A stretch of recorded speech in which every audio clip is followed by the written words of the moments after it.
If you used your own phone and you compromised your own phone, your own Android, back when we did the Pwn a mobile device activity right here with Metasploit, or even if you just put it on a trash phone, you want to get rid of it, let's get rid of the malware, which was called main activity. That was that thing we created in MSF Venom, and then we emailed it to the friend.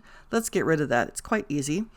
On my phone here, I am just tapping the home key, and I'm going to settings. You have to find settings. The one you want to get rid of is a thing called main activity. You can see it. It's I don't want to start it actually, but there's main activity there.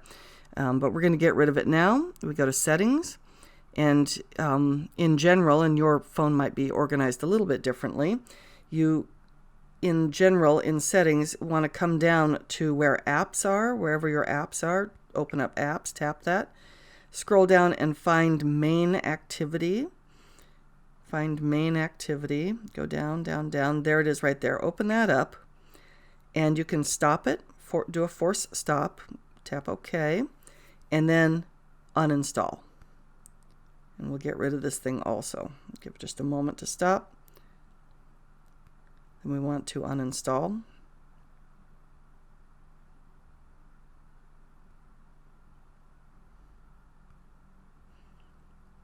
Okay, you want to uninstall? Yes. And I have to tell you, it uninstalls cleanly. Let's uninstall. Finished.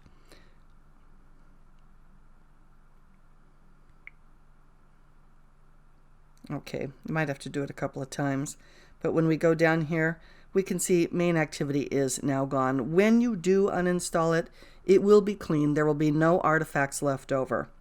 And you can restart your phone and it'll be just fine.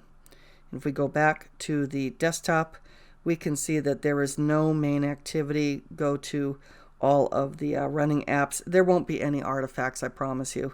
It does completely uninstall. So that's how you turn your phone back to normal after you have pwned it.